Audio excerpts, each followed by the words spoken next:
Hey guys, it's Cece, and today is the 4th of July. So I wasn't originally going to do a video today, but then I happened to see the 4th of July book tag on Sam's channel, aka Novels and Nonsense, and she originally found the tag at Talking Leaves. I will leave both of those videos linked below so you can check them out. But I thought, it is the 4th of July, and mainly what I'm planning on doing today is reading, so I might as well also celebrate with all of you by doing a 4th of July themed video. Okay, so let's get started. So, first we have Getting Patriotic. Show 3 books that you've already read, 1 red, 1 white, and 1 blue. For my red book, I picked The House of the Scorpion by Nancy Farmer.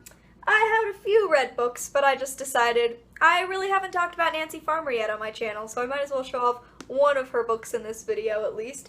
Nancy Farmer writes young adult science fiction and fantasy, and this one is a science fiction book. It is about clones, but it's very interesting, and it's so beautiful and very, very red. For my white book, I picked 3 by Ted Dekker. This is an adult thriller, and it's just...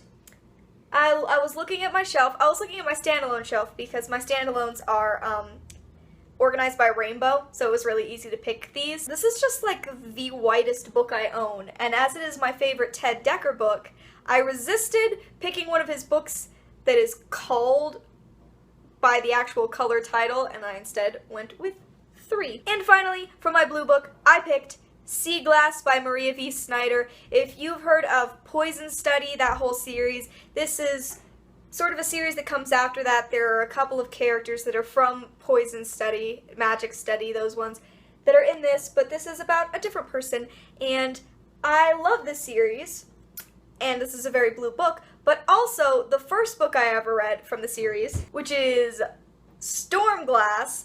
I read it the first time at a parade on the 4th of July, so this series just always makes me think of the 4th of July now. So, here are my 3 books, my red, white, and blue books. They're so very patriotic. Okay, next. A book with your favorite ragtag band of revolutionaries. And for this one, I picked Eragon by Christopher Paolini. Sort of the entire inheritance cycle, because there is a revolutionary group of people called the Varden, who are against the king in this series. And while I would say that they aren't ragtag by the end of the series, definitely in this first book, the Varden are a bit ragtag. Eragon does not think they're great people when he first hears about them. They're bad-mouthed when they're within the Empire, because the Varden don't like the king, and that doesn't fly in the Empire. So, I really enjoy the Varden. I think they're a varied group of people, and they're definitely seen as a sort of disreputable bunch. For the next one, I have to pick a book that takes place in one of the original 13 colonies. And for this one, I went with New York in It's Kind of a Funny Story by Ned Vizzini. Now, you don't get to see a ton of New York in this, since for most of the book, Craig is inside a mental hospital, but he's from New York, and he talks a lot about it, and he likes to draw maps, so you have sort of a map of his own mind here. But he's from New York, and he really likes New York, and this is a really great book. Next was to pick a book that takes place in England. As it turns out, I don't have a lot of books that aren't fantasy and science fiction, so it was really hard to find books that take place in, like, specific real places. But I went back to a classic for a book that takes place in England, and I chose Pride and Prejudice by Jane Austen.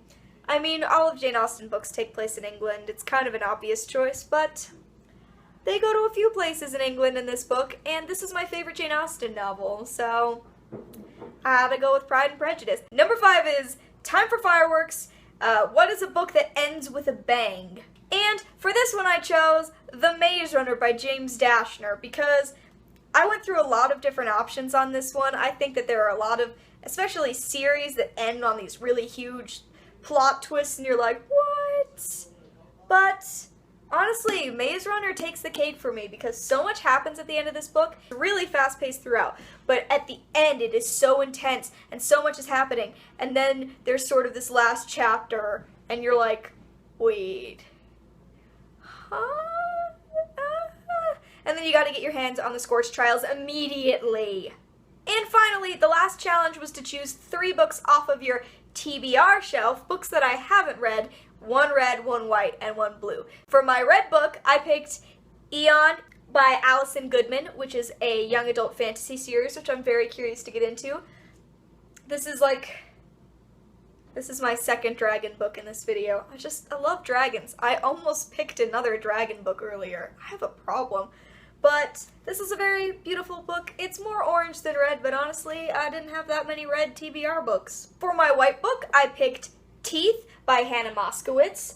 Again, this is kind of turning gray over here on the sides, but it's white. It counts as white. And this is a book I'm very curious about reading. I believe it is young adult contemporary, so I'm curious about what this is. And for my blue book, I get bonus points for this. I chose The Mystery of the Blue Train by Agatha Christie. I get bonus points because the title is even blue.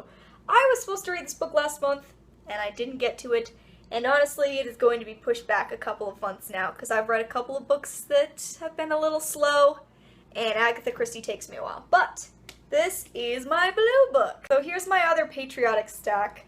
My patriotic TBR, not quite as bright as my red pile, but still. Anyway, guys, that's it for the 4th of July book tag. I'm really excited about today. I'm going to start in on Harry Potter today, which, you know, probably not patriotic, but sure makes me excited. And tonight I get to go over to my cousin's, and we're gonna do barbecue and fireworks and just feel American. I might try to watch Independence Day later, because that is my favorite movie to watch on the 4th of July, but we'll see if that happens. If you're in America, I hope you have a great 4th of July. If you're not, that's cool too. We Americans love the 4th of July. We get to blow things up, and then we get to eat really good food. And so it makes us very happy. Yeah, I'm very excited. Thank you for watching, and I will see you in another video very soon. Bye!